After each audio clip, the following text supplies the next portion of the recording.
4단계 말씀하셨는데 네. 이 백테스트를 하거나 이제 종목을 고르는 건 역시 이 1, 2단계에 비해서 난이도가 좀 있을 것 같아요. 그리고 이제 궁극적으로는 이제 선택하는 건 또 사람한테 달린 거니까. 이게 소프트웨어를 사용한다고 그랬는데 이게 그렇죠. 뭐 유료만 있습니까? 아니면 무료도 있습니까?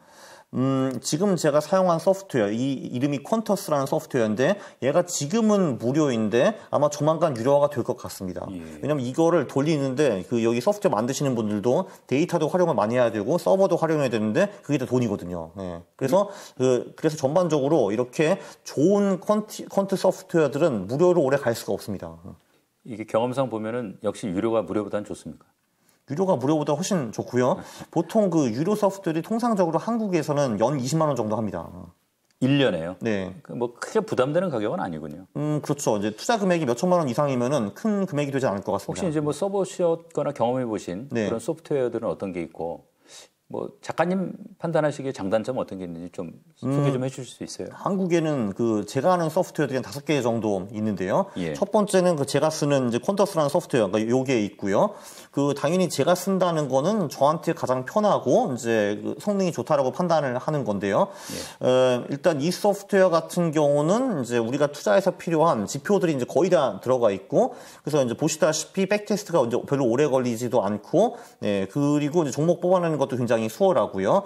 이거랑 비슷한 소프트웨어로 퀀트킹이라는 소프트웨어도 있습니다. 예. 그것도 이제 유료이고, 이제 퀀터스랑 하기는 한데 퀀터스의 데이터 퀄리티가 조금 더 낮고요. 예. 그리고 이제 뉴지스탁이라는 회사에서 만든 젠포트라는 프로그램이 있는데 거기는 이제 그 지표가 그 퀀터스나 퀀트킹보다 조금 더 많고 단타를 하시는 분들한테 조금 더 특화되어 있습니다. 예. 그 장기나 중기 투자를 하시는 분들한테는 조금 그 지표가 적은 편이고요. 그리고 올라떼라는 프로그램이 있는데 이제 그거는 제가 많이 써보지는 않았고요. 그리고 마지막으로 인텔리퀀트라는 프로그램인데 그거는 제가 한 번도 안 써봤는데 그 이유는 그거는 코딩을 직접 해야 됩니다. 코딩을 직접 한다는 거는 더 많은 거를 할 수 있기는 한데 근데 진입 장벽이 굉장히 높습니다. 이게 이제 어떤 프로그램 특성 장단점이 있으니까 네. 자기가 어떤 투자를 하고 싶으냐에 따라서 또 자기 프로그래밍 역량에 따라서 골라서 쓰면 되겠군요. 그렇습니다. 네. 이게 작가님 책 보면 이게 이제 투자 성공을 위해서 이제 빅픽처가 있다. 네. 자산 배분, 네. 그다음에 마켓 타이밍, 네. 종목 선정 이 세 가지를 효과적으로 잘 해야 네. 투자가 성공할 수 있다. 이제 이걸 강조하고 계시더라고요. 네. 구체적으로 이 세 가지를 뭐 어떤 순서로 적용을 하십니까? 일단 자산 배분이 먼저인 것 같고요. 예. 자산 배분이라는 거는 이제 제가 자산을 주식, 채권 그리고 실물 자산을 어떻게 배분하는가 그걸 미리 결정을 하는 겁니다. 두 번째 스텝이 마켓 타이밍인데요. 이게 보면은 주식이 특이하게도 11월, 4월에는 수익이 매우 높고 5월, 10월에는 굉장히 부진한 거를 볼 수가 있습니다. 예. 그럼 우리가 판단하기에 자산 배분을 하기는 하되 11월, 4월에는 주식 비중을 좀 더 높이고 5월, 10월에는 좀 더 낮추는 방법을 쓸 수가 있겠죠. 예. 그런 식으로 한 다음에 개별 종목에 이제 투자를 하는 건데 그 주식 같은 경우는 조금 전에 우리가 발굴한 그런 식으로 퀀트 전략으로 투자를 하는 것이 그냥 주가 지수에 투자하는 것보다 훨씬 더 수익이 높겠죠. 예. 그런 식으로 3스텝을 받는 것이 나쁘지 않은 것 같습니다. 이게 사실 이제 종목 선정도 머리 아픈데 네. 무슨 뭐 자산 배분하냐 네. 이럴 수도 있고 예. 이제 그런데 주식만 해서는 사실은 이제 생각해 보면 대세 하락장에서는 용쓰는 재주가 없는 경우가 방법이 많이 없습니다. 있어요. 그냥. 방법이 없습니다. 그리고 사실은 이제 미래라는 게 네. 근본적으로 예측이 불가능한 거 아니겠습니까? 그러다 보니까 이제 리스크를 줄이기 위해서라도 자산 배분이 참 중요할 것 같긴 해요. 그렇습니다. 보면요. 사실 우리는 예측을 할 수 있다라고 착각하는 경우가 굉장히 많습니다. 그러니까 우리가 직접 예측을 하든지 아니면은 최소한 나는 아니지만 전문가가 예측을 할 수 있다라고 착각하는 경우가 많은데 그것도 인간 두뇌 전형적인 편향 중에 하나입니다. 예. 그런데 사실 보통 1월이 되면은 전문가들이 바로 올해 주가 지수를 예측하는 그런 거를 많이 하거든요. 예. 증권사마다 다 전망이 나옵니다. 그렇죠. 참고로 올해 같은 경우는 증권사들이 2,600에서 3,600 그렇게 그 전망을 많이 했어요. 예. 당시 그 월말에 지수가 제가 기억하기로 3,000 정도였거든요. 지금 상상도 안 되시죠? 지금 2,300인데 3,000이었어요. 연말에. 근데 저는 이런저런 이유로 2,600 이하의 가능성이 조금 더 크다라고 말씀을 드렸거든요. 근데 아니나 다를까 2달 만에 2,600 이하로 떨어져 버리더라고요, 지수가. 그래서 이제 2,270까지 떨어졌다가 지금 2,300대 후반, 2,400대 초반에서 이제 왔다 갔다 하고 있는데 결론적으로 그 증권사에서 전문가들이라는 분이 예측한 거는 2달 만에 다 틀렸습니다. 네. 이거를 볼 수 있는데 그래서 결론적으로 우리는 예측을 할 수가 없고요. 다음 하락장이 언제 올지 예측을 하시는 분들은 틀릴 가능성이 굉장히 높다라고 볼 수가 있어요. 그래서 그냥 우리는 예측을 할 수 없다라는 걸 받아들이는 게 좋은 것 같고요. 그래서 중요한 포인트는 우리가 예측을 할 수 없으면은 그 경제가 사실 어떤 시나리오로 갈지 모르는데 시나리오별로 잘 나가는 자산군이 있습니다. 그게 어떨 때는 주식이고 어떨 때는 채권이고 어떨 때는 실무자산이고 어떤 때는 그 달러인데 우리는 이거를 통으로 다 사버리면서 어떤 경제 시나리오가 오든 상관없이 포트폴리오에 큰 손실을 피해갈 수가 있습니다. 지금 이제 좀 되게 핵심적인 내용이라고 생각이 드는데요. 네. 결국 이제 자산 배분을 왜 하느냐. 네. 뭐 경기가 좋거나 나쁘거나 네. 또 물가가 뭐 요즘처럼 오르거나 내리거나 아니면 뭐 전쟁 같은 이제 난리가 나거나 안 나거나 이제 어떤 때도 어쨌든 리스크를 좀 최소화할 수 있는 그런 어떤 투자를 하기 위한 출발점이 자산 배분인 것 같은데. 네. 자, 그러면 이제 자산 배분의 어떤 뭐 간략한 원칙이라고 할까요? 이런 것들은 뭐 어떤 게 있습니까? 첫 번째 원칙은 일단 어떤 자산군에 투자를 하는가 고민을 해야 되는데 당연히 장기적으로 우상향하는 자산군에 투자를 해야 되는 겁니다. 왜냐하면 우리는 장기적으로 돈을 벌어야 되니까요. 예. 그래서 예를 들면은 뭐 인버스 같은 경우는 포함되지가 않습니다. 왜냐하면 주식이라는 게 장기적으로 우상향하게 되어 있는데 인버스라는 거는 우하향하게 되어 있잖아요. 장기적으로. 예. 그래서 그런 데는 우리가 투자를 하지 않고요. 그래서 그럼 우상향하는 자산이 뭐가 있는가 고민을 해보면은 일단은 주식이 있고 채권이 있고 실물 자산이 있는데 실물 자산은 뭐 금, 원자재, 부동산 뭐 이런 게 포함이 될 것 같습니다. 예. 그 정도가 있고요. 네, 그리고 코인 같은 경우는 사실 저는 이게 장기적으로 우상향해야 된다는 이유를 아직 찾지 못했기 때문에 일단은 포함시키지 않았습니다. 예. 그다음에 이제 두 번째는 상관성이 낮은 자산군에 투자를 해야 됩니다. 이거는 뭘 의미를 하냐 하면은 예를 들면 우리가 뭐 주식에 투자를 하는데 두 번째 자산이 있는데 이 두 번째 자산은 주식과 똑같이 움직입니다. 주식이 오르면 오르고 내리면 떨어지는 거. 그러면은 자산 배분의 효과가 사실 별로 없죠. 예. 그냥 우리가 원하는 거는 주식이 오를 때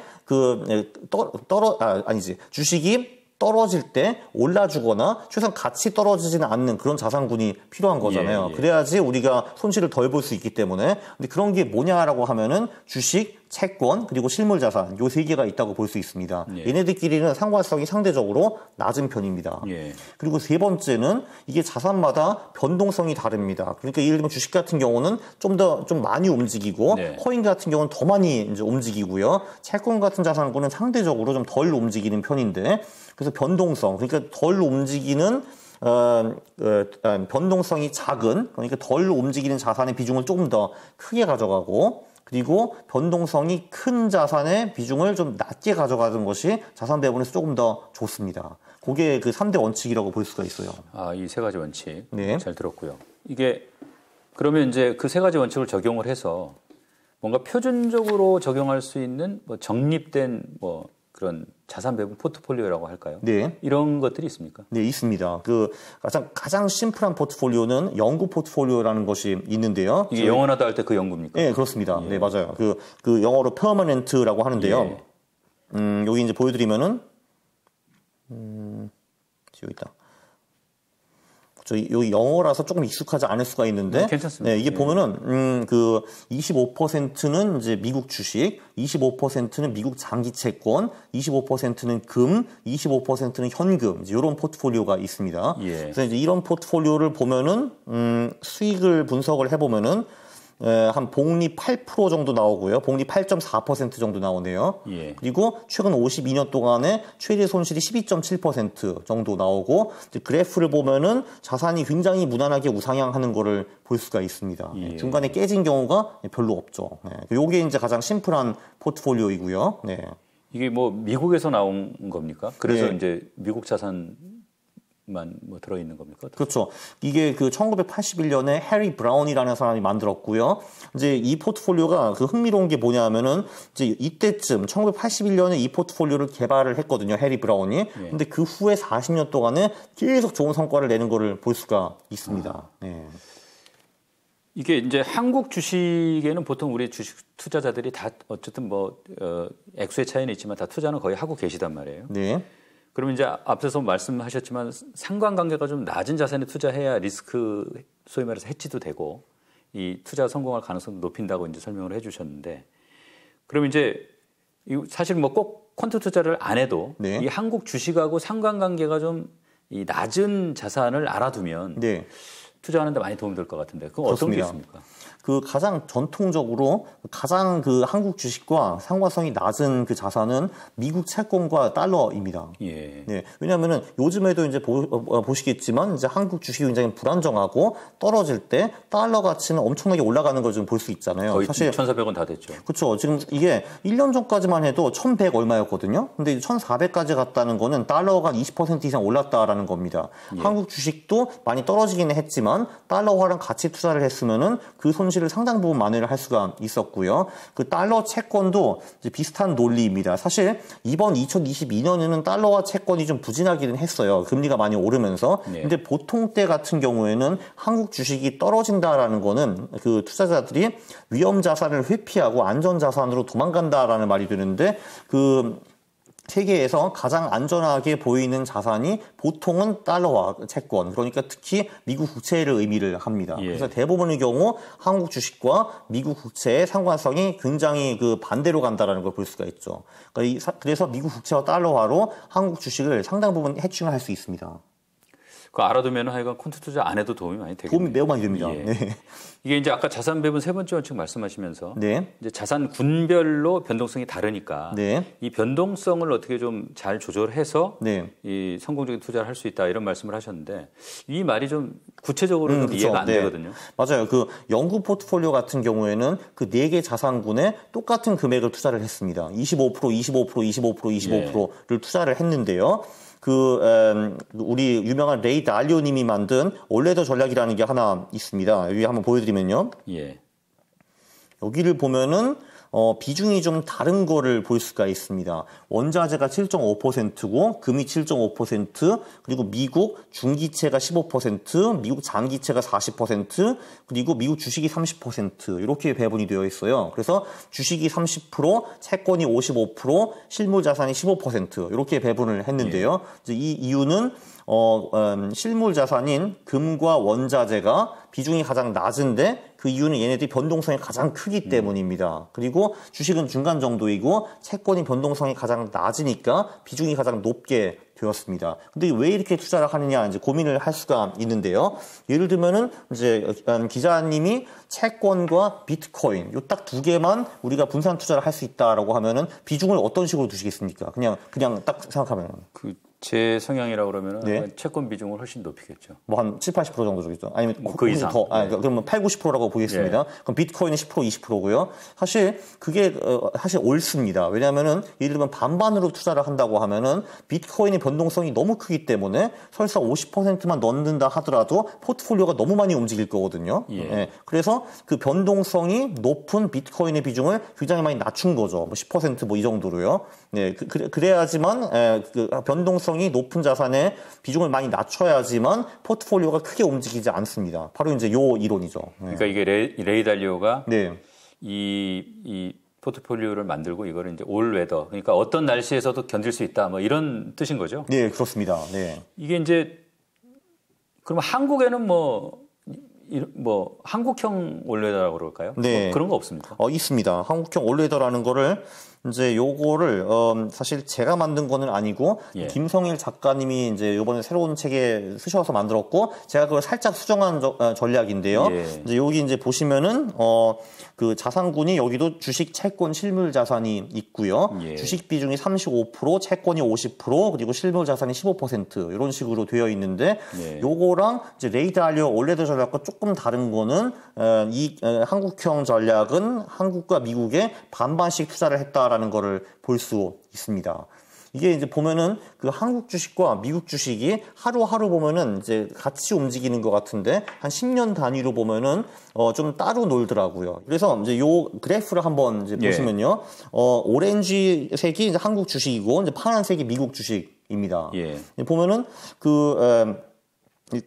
이게 재밌는 게 뭐냐면은 사실 우리는 그 한국 주식이 굉장히 수익이 안 좋고 미국 주식이 굉장히 좋다라고 이제 인식을 하고 있는데 2000년대는 사실 완전히 반대였습니다. 한국 주식이 수익이 훨씬 더 높았거든요. 그래서 이런 이유 때문에 우리는 미국 주식 또는 한국 주식에 몰빵을 하는 것보다 둘 다 투자하는 것이 더 좋을 거라고 생각을 할 수가 있고요. 채권도 마찬가지입니다. 여기도 한국과 미국이 나눠서 투자하는 것이 굉장히 좋고요.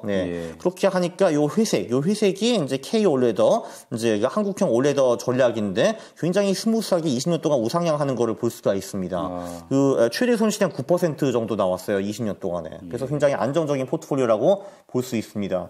이 포트폴리오의 또 하나의 장점은 한국과 미국에 분산 투자를 해서 달러화 투자도 간접적으로 같이 한다라는 걸 볼 수가 있고요. 그렇기 때문에 한국 주식이 많이 떨어질 때 보통 달러화가 강세를 보이기 때문에 또 한 번 손실을 줄여주는 그런 효과를 볼 수가 있었습니다. 이게 이제 자산 배분 좀 자세하게 살펴봤는데요. 네. 이게 자산 배분이 이제 리스크 줄이는데 아마 이제 조금 어쨌든 초점이 많이 맞춰져 있는데 말씀하신 그 세 가지 중에 이제 마켓 타이밍이나 종목 선정 이거는 역시 적극적으로 좀 수익률을 높이기 위한 그런 전략일 것 같아요. 네, 굳이 그렇습니다. 구분을 하자면 이게 마켓 타이밍 관련해 가지고는 어떤 전략이 있습니까? 마켓 타이밍 전략은 정말 너무 많아가지고 다 설명할 수는 없는데 제 새 책에는 딱 하나만 넣었습니다. 가장 대표적인 거 하나 해주시죠. 그렇죠. 11사 청구 50지옥이라고 제가 적어놨는데 이게 묘하게도 주식이 11월, 4월에는 수익이 굉장히 높고 5월, 10월에는 수익이 굉장히 낮습니다. 이 그래프를 보면은 주황색이 11월, 4월의 주식 수익이고요. 5월, 10월 파란색이 5월, 10월 수익입니다. 굉장히 차이가 나네요. 그렇죠. 이게 저희 지렁이처럼 밑으로 기고 있는 게 5월, 10월 수익이고요. 11월, 4월에는 주식이 무난하게 우상향하는 것을 볼 수 있고 이거는 한국도 그렇고 미국도 그렇고 제가 여기서 보여드리지는 않지만 전 세계 국가가 대부분 비슷한 패턴을 보입니다. 그렇다면 우리가 이렇게 생각을 할 수가 있죠. 자, 이런 식으로 우리가 비중을 짜놨습니다. 주식, 채권, 실물 자산에 이 비중을 짜놨는데 아무래도 이렇게 된다면은 11월, 4월에는 주식 비중을 조금 더 높이고 그리고 5월, 10월에는 주식 비중을 조금 더 낮추고 그 대신에 채권에 조금 더 많이 투자하는 것이 합리적일 수가 있겠죠. 이게 어떻게 보면은 전형적인 마켓 타이밍 전략입니다. 이거 지칭하는 용어 같은 게 있습니까? 11월, 4월에 주식이 잘 나가고 5월, 10월에 못 나간다는 거요. 그거를 헬로윈 전략이라고 많이 표현을 합니다. 왜냐면은 미국의 헬로윈이 10월 30일인데 그 헬로윈 때 주식을 사고 들어가서 6개월 후에 팔기 때문에 헬로윈 전략이라고 많이 불립니다. 딱 기억하기가 쉽겠네요. 그렇죠. 이게 이제 헬로윈 전략이 왜 통하는지 혹시 증명된 과학적인 증거나 이런 게 좀 있습니까? 사실 거창한 과학적인 증거는 당연히 없고요. 이제 왜 이게 통할 수 있는가에 대해서 많은 사람들이 생각을 하기는 했는데 그게 사실 맞는지 안 맞는지는 아무도 모릅니다. 제가 몇 개를 설명해 드리죠.